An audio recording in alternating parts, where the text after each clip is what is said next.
Welcome to a new edition of the Neon Jazz interview series with veteran jazz saxophonist, composer, and teacher Steve Treseler.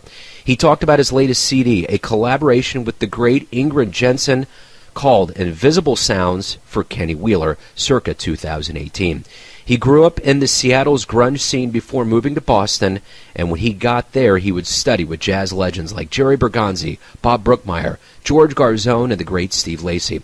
Along with recording and performing, he teaches at Seattle Pacific University, and over the years, he's performed with so many great cats like Dave Douglas, Kenny Wheeler, Steve Swallow, George Garzone, and so many others, and he's got great stories. So please get to know him and dig this interview, my friends.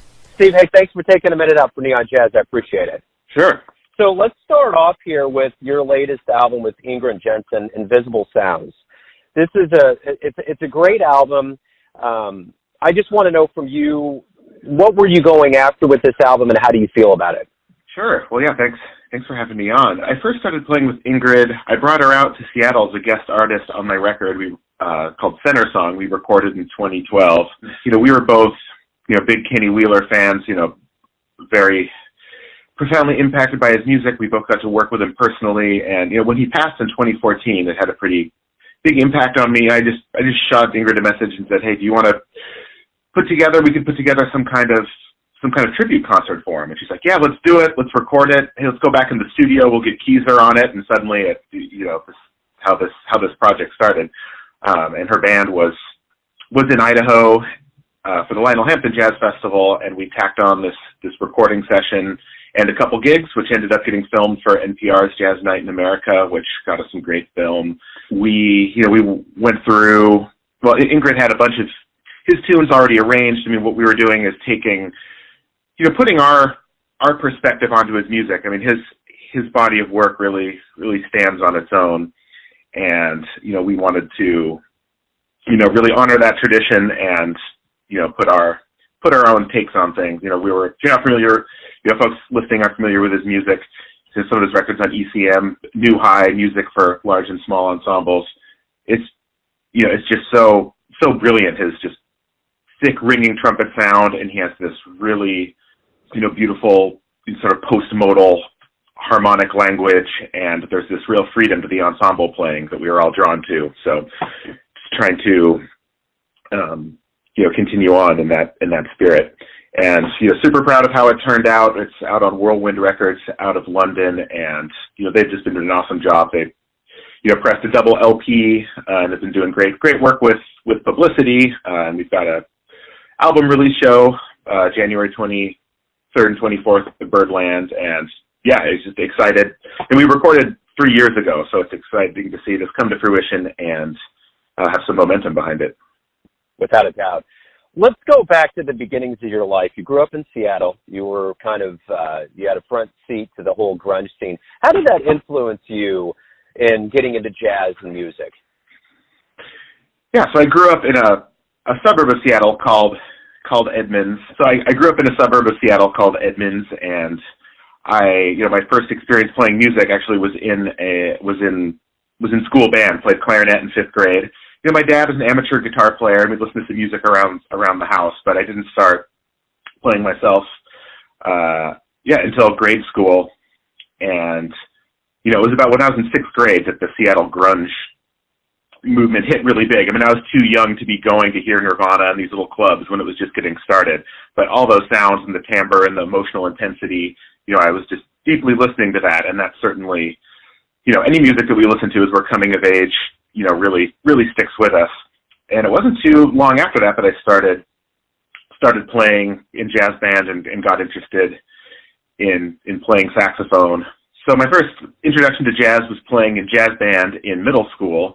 And at that time, the Swing Kids soundtrack actually hit. So I was listening to some big band jazz. I was playing it, and I listened to some records with my grandfather, a lot of the pop big band music from World War II era that got me into listening to Benny Goodman, Glenn Miller, and then, pivoting to Ellington and Basie. Yeah, and that's how I got into it. So you go from Seattle to Boston, you go to the New England Conservatory, and you learn from Jerry Bergonzi, Bob Brookmeyer, George Garzone, Steve Lacy. That had to be an incredible experience to learn from those kinds of legendary sax and jazz people.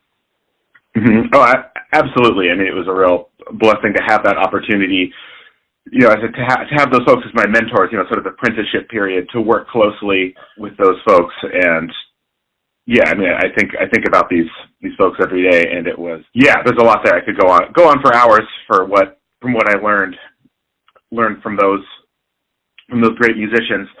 But, you know, one thing, I mean, I was thinking one thing that they all had their own voices, their own way of teaching. But one thing I really took away from all of them is the idea of, you know, over time crafting your own voice, but also, you know, how you play is more important than what you play. The rhythm, the timbre, the intensity, the nuance, all of this ends up being so much more important to your voice rather than exactly what notes or what licks you're playing. Some things that people get caught in the weeds thinking about just the notes rather than the whole picture. So the other thing too is that you have your own gigs, you lead ensembles, you have duos, you have all of these different aspects that you get involved with. How do all of these play into you as a creative musician? I don't see a separation necessarily between the music we play and then who we're playing with. So oftentimes I'll think about, okay, what are some sounds that I'm curious about? That's how a lot of these things start. You know, what's the music or sounds that I want to play? Who are the right people to put together for this project? Or conversely, you know, who are the people that I want to collaborate with, and then what would make sense to play with these people, yeah, and find music that way. I go very much project by project, thinking about who to play with and where to go from there, and then see what each project leads to down the road. You're also a teacher, and you've had the chance not only to learn from some big names, but you've played with, you know, Dave Douglas. You mentioned Kenny Wheeler, Steve Swallow, Jamie Cullum, Jeffrey Teaser. There's a lot of people. What have you learned from these veterans playing with them that has helped you teach those that you teach to? Yeah, that's huge. The opportunity to share the stage with some of these folks. Some of them were one-off gigs or guest artist opportunities, like Dave Douglas and Jamie Cullum. But others I got to play with, collaborate more deeply with, particularly Ingrid, Jeffrey Teaser, and working with Kenny Wheeler over a week at NEC. You know, what really separates some of these world-class players, some players who are excellent, is, you know, it's not just the skills. Obviously, they're dedicated to the practice and, you know, the technique and the mastery of their instrument.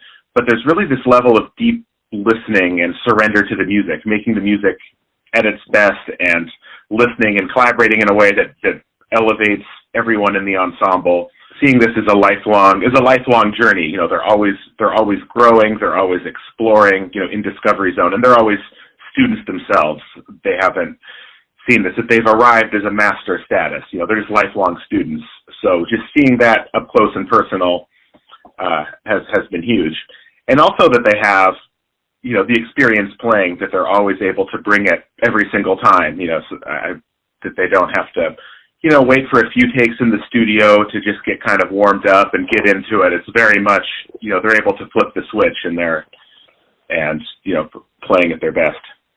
So if you could go back in time and grab your younger self and give him advice, what would be your advice now that you've lived all this life?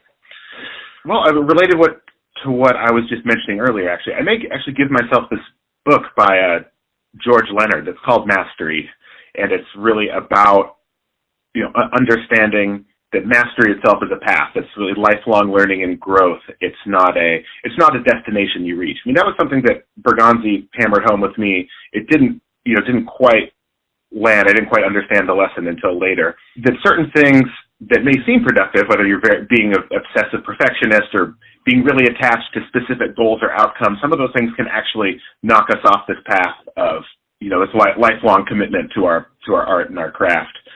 So, you know, looking at the long game and seeing, you know, everything as a step along the way.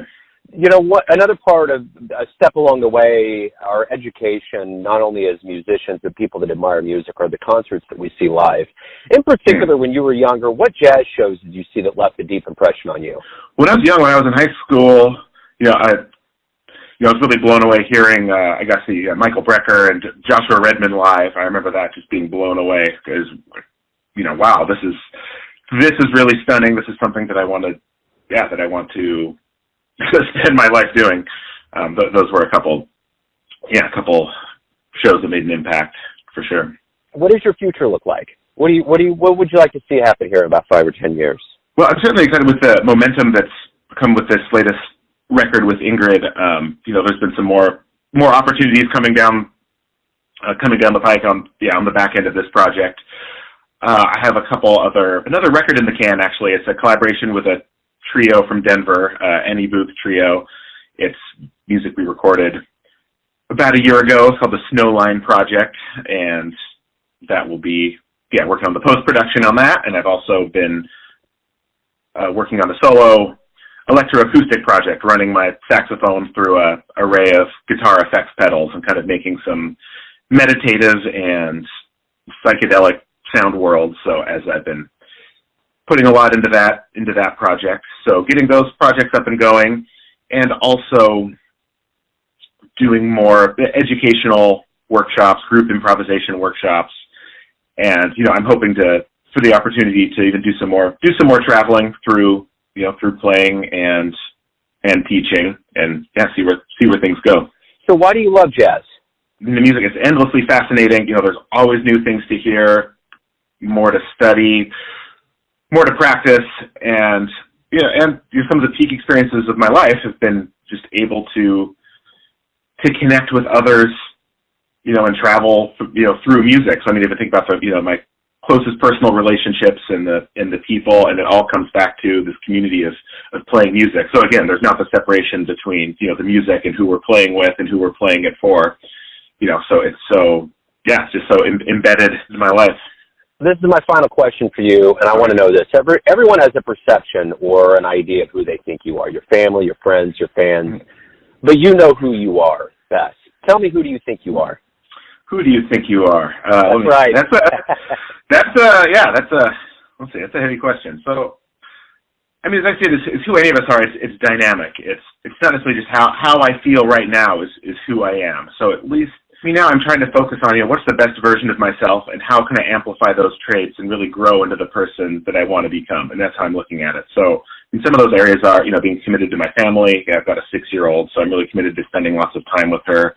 And I'm also can be at my best when I'm just deep in the present tense of project mode. If I'm just fully immersed in learning or working on something. And also this commitment to serving others, through the educational programs I do, and also in my community. Feel my best as a musician if I'm fully expressed and connected, as an artist. So these are the areas that I'm trying to amplify. Again, occasionally I binge watch Netflix and, spend too much time on Facebook like everyone else. That's part of who I am as well. But really trying to pivot and focus on those areas of growth and to, live my best life.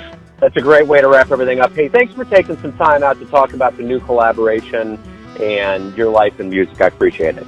Hey, thanks for having me on. Thanks for listening and tuning in to yet another Neon Jazz interview, where we give you a bit of insight into the finest players in Seattle, Kansas City, and spots all over the world, giving fans all that jazz. And thanks to Steve for his music and his stories. If you want to hear more interviews, go to Famous Interviews with Joe Domino on the iTunes Store. Visit neonjazz at youtube.com, and for everything Neon Jazz, go to the neonjazz.blogspot.com. Until next time, enjoy the jazz, my friends.